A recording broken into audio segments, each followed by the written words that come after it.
My name is Grace Andrews. I'm 32 and living in Austin, Texas. 2 years ago I met the man. The kind of man that makes you believe every heartbreak before him had a purpose. Matthew Caldwell. A decorated ex-Marine, tall, soft-spoken, and surprisingly romantic. We met at a community fundraiser. He had a southern drawl, deep green eyes, and a way of listening that made you feel like you were the only person in the world. He told me early on that he'd been married once, to a woman named Rachel who died in a car accident 4 years ago.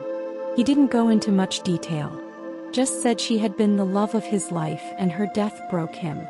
I respected that. Some pain is too deep to speak about.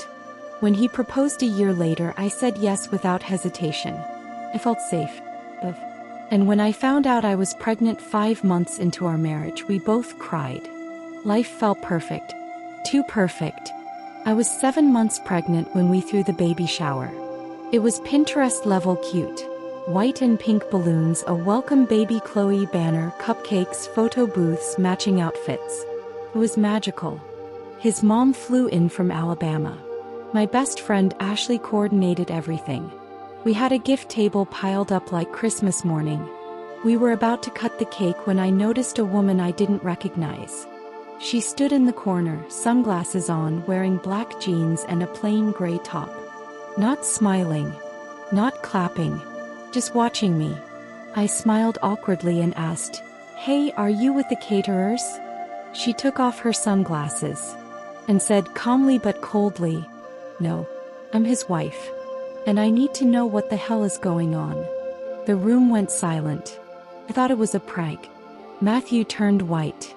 I had never seen his jaw tremble before. He stammered, "Rachel?" She nodded slowly, then walked straight toward me and said, "Grace, you seem sweet, and I feel sorry for you. But I'm not dead. I've been alive this whole time. And that man you're having a baby with? He's still my husband."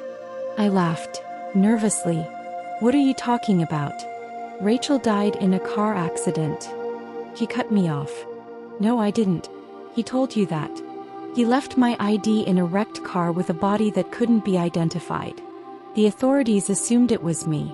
And he let them." Then she pulled out a folder. Photos, documents, receipts. All proof that she was not only alive but had been watching him. Rachel's hands were shaking as she spoke. I could tell she wasn't doing this for drama. She was terrified and exhausted. She said she and Matthew were married 8 years ago.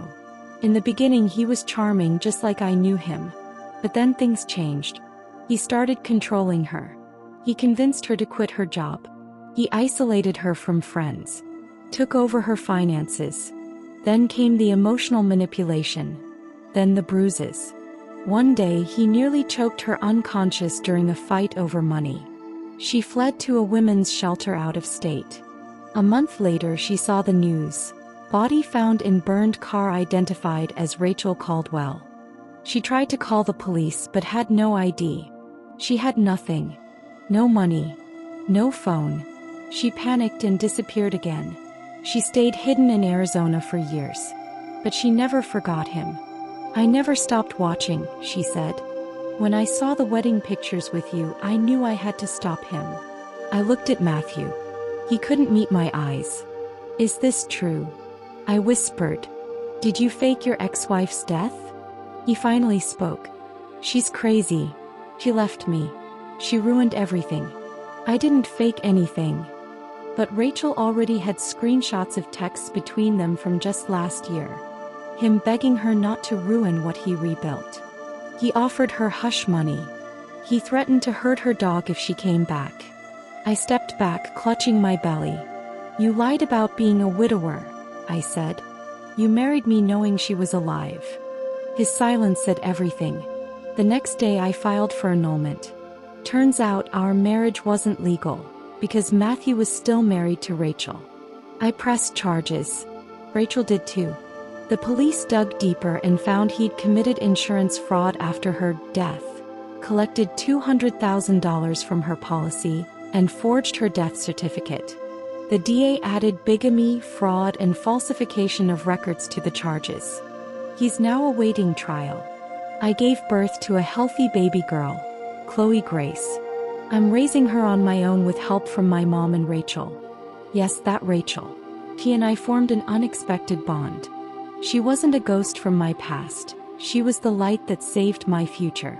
Sometimes the person who ruins your fairy tale isn't the villain, but the one who breaks the spell.